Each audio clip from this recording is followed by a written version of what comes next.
Hi, hello and welcome back to F1 Challenge VB. My name is Mephisto and our epic journey through the history of Formula 1 continues today with the 8th round of the 1968 season, the German Grand Prix. It was held on the 4th of August. It had 21 entries, 20 of them took part in the race with 6 ending up retiring. The race consisted of 14 laps completed in 2 hours, 19 minutes and 03 seconds. Jackie X started the race from pole with Eamon in second, who retired on lap 12 after an accident. Rindt was third on the grid, Hill fourth, Alford started from fifth but retired on lap 1 after an accident, and Jackie Stewart started the race from sixth. After an absolutely breathtaking race, Jackie Stewart climbed from sixth into the lead of the race and won the German Grand Prix from Hill, who moved from fourth to second and was 4 minutes 3.2 seconds behind Stewart. Jochen Rindt kept his starting position and finished third. He was 4 minutes 9.4 seconds behind. X dropped from the lead into 4th, he was 5 minutes 55.2 seconds behind.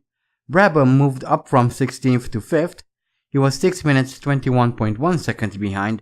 And Pedro Rodriguez, who started the race from 14th, rounded off the top 6, he was 6 minutes and 25 seconds behind. The fastest man of the race was Jackie Stewart, who posted a time of 9 minutes 36.0 seconds on lap 8. Here we are once again at the spectacular Nordschleife circuit, where a left starts off with a long run down into turn 1, a tight left-hander that immediately leads into turn 2, a tight right-hand hairpin. Turn 3 is next, a slow left-hander, which is located at the end of a long straight. Later on we come into a blind medium right-hander, be very careful when approaching this corner. Later still we come into a tight left-hander that goes over a bridge, and after a couple more corners we come into another tight left-hander that also goes over a bridge. This leads into a tight blind right-hander that goes up a hill, easy on the throttle when coming out of the corner. Eventually we make our way into the carousel, a slow banked left-hander. Feed the car into the ball and take your time.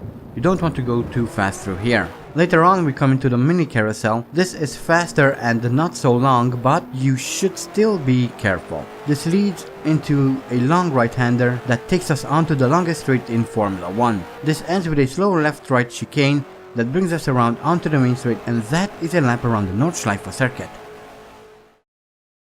And here we are in qualifying for the German Grand Prix, coming through these S sections as I touch the curb on that right-hander, which flips my car upside down, and that is the end of our qualifying, and this does not bode well for our race today.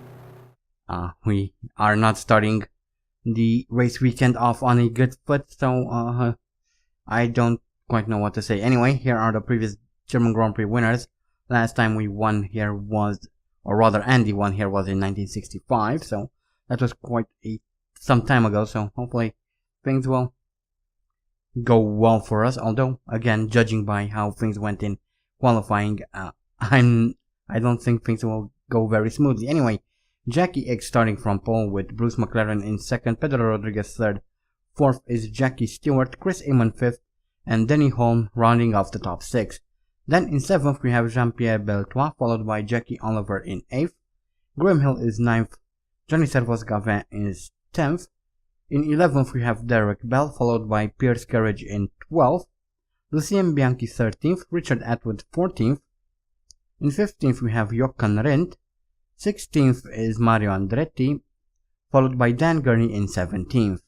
Then in 18th we have John Surtees, Scarfiotti is 19th, Jack Brabham 20th, 21st Joe Bonnier, 22nd Vic Alford, 23rd Joe Siffert, 24th Kurt Ahrens Jr., 25th John Love, 26th Henri Pescarolo, 27th David Hobbs, 28th Dave Charlton, 29th Silvio Moser, 30th Widows, 31st Bobby Unser, and 32nd Andy Higgs, obviously since we haven't qualified. So that is the lineup for today's race. Hopefully things will go well, but again I have my doubts since, well, we didn't do very well in qualifying at all. So hopefully things will be decent. And we are off. We have yellow flags and I can see smoke up in front, and there's a line of cars that are moving very slowly.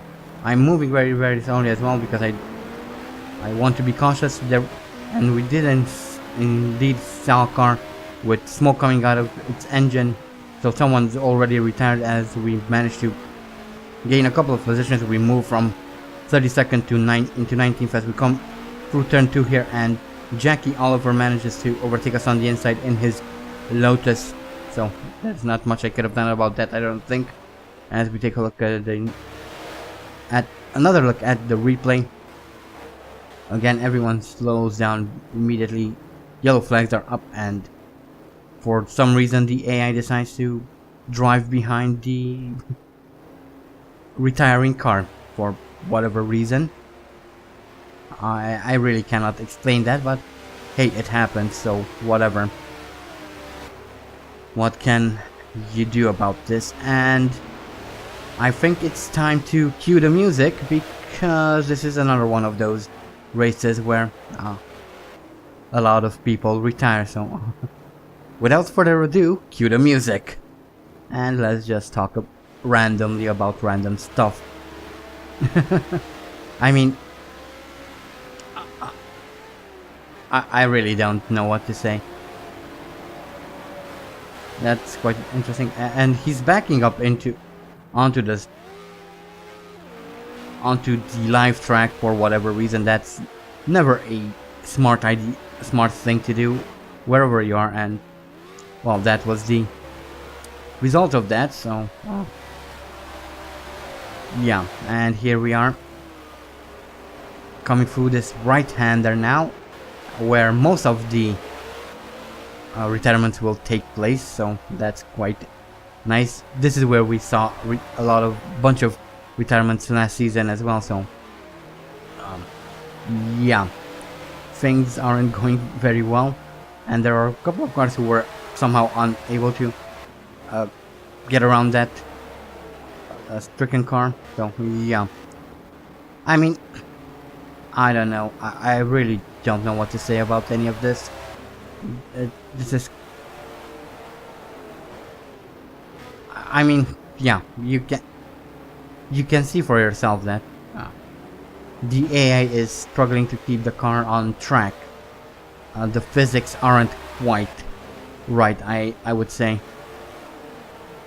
While the fact that the AI is trying to climb on top of that hill at the side of the track isn't helping much either, but you know,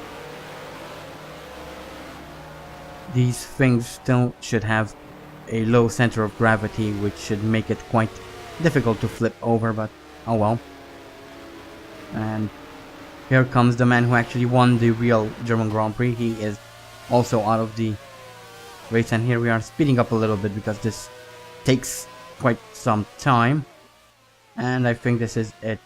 I'm not sure what happened after this, but he retired. Anyway, here we are coming through all of these cars, trying to weave through them, coming through this left-hander. I try to get around those cars. They stopped for well, they didn't stop for no reason. They crashed into each other. I tried to avoid crashing into them. I ended up going off track, and well, that flipped my car, and or rather Andy is also out of the race, which is quite frustrating at this point.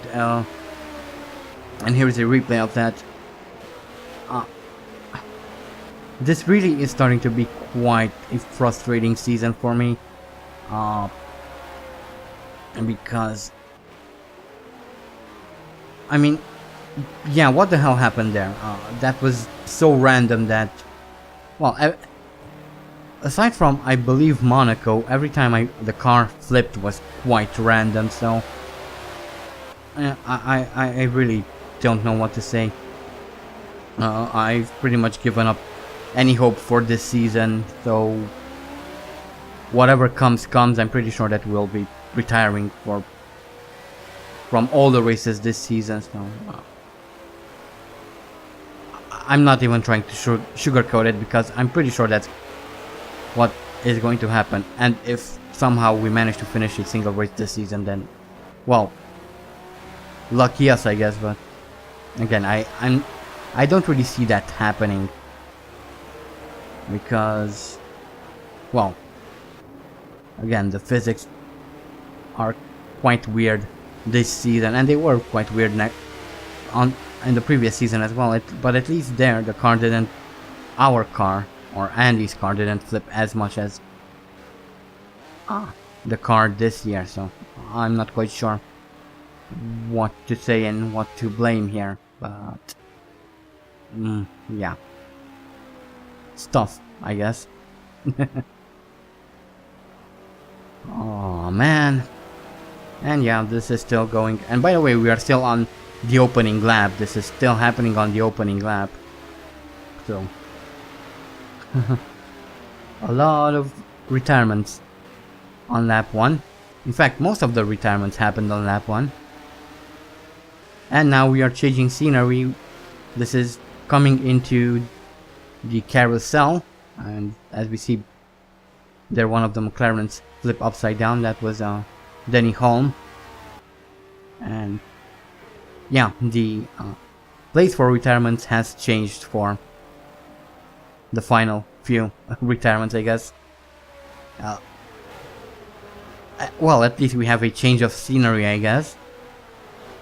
Other than that, these are still retirements overall, so not a good thing. But hey, what can you do? Oh, and we are back here at this right-hander, because why the bloody hell not? I mean, you know, things and stuff. Oh, and we finally move on to lap 2. Yay! Yeah, it took so long to get to lap 2. There were so many retirements on the first lap that... yeah. Wow, he didn't even try to get around him. He just drove straight into him.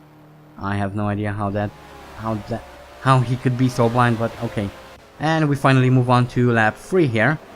So happy days. We do get to progress further into the race, not stay on lap 1.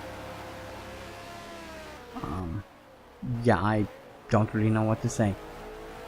Oh, this one's interesting. I have no idea how you can flip your car on a bank that way in a banked corner, but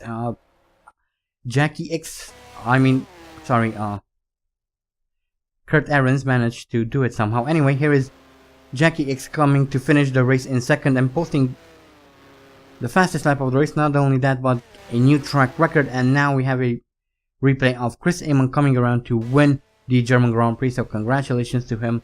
Both Ferraris, 2 Ferraris are at the top, in the top 2. Graham Hill finishes 3rd, Brabham 4th, 5th Bonnier, and 6th is Gavin. So, and here are the retirements. Only 9 people managed to complete the race. Everyone else retired, so that's not good. We retired as well, which again, you know, it's not a good thing, but it happens, so there's nothing I can do about it. So yeah, let's move on now. And here are the career statistics. This was Andy's 169th Grand Prix.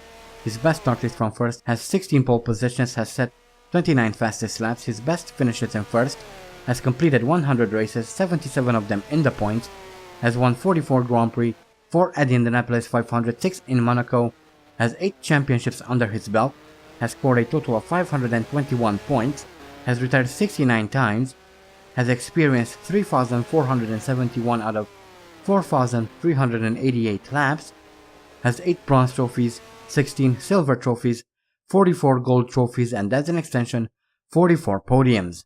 And here's a quick look at the championship standings. Pedro Rodriguez is still leading the championship, but not by much, because Chris Amon caught up to him. He is now in second, just 1 point behind Rodriguez. Graham Hill is third, Jackie X fourth, fighting for fifth are Bruce McLaren and Pierce Carriage. The last person with points is Johnny Servos Gavin in 25th, and bringing up the bottom of the driver standings is Andy Hicks down in 40th. So those are the driver standings. A very interesting situation up at the top and a very bad situation down at the bottom for Andy. This is by far the worst season he's had in his 19-year career. So yeah, let's move on to the constructors now, where we have Scuderia Ferrari taking the lead of the Constructors' Championship with Owen Racing in second, Gold Leaf Team Lotus third, fourth are Bruce McLaren Motor Racing, fifth are Rec Parnell, sixth is shared by Cooper and Matra International.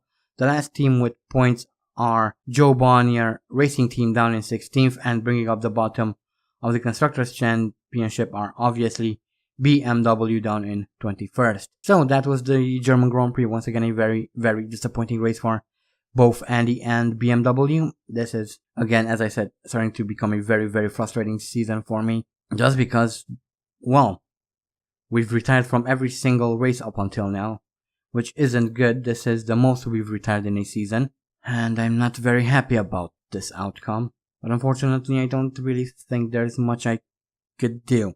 Anyway, our next race is the Italian Grand Prix at Monza. Hopefully, things will be a little bit better there, but I'm not holding my hopes too high because, well, given the situation and how the season played out up until now, I don't have any reason to believe that we'll have a good race there. But who knows, maybe Lady Fate will decide to smile upon us and allow us to at least finish one race this season, but we'll find out once we get to Italy. But that isn't the end of this video. Don't forget to vote for next season's team, link is in the description. Also, don't forget to continue sending in your name suggestions for Andy's son. You know the rules, just one suggestion per person. And don't forget to type in name suggestion in the comment.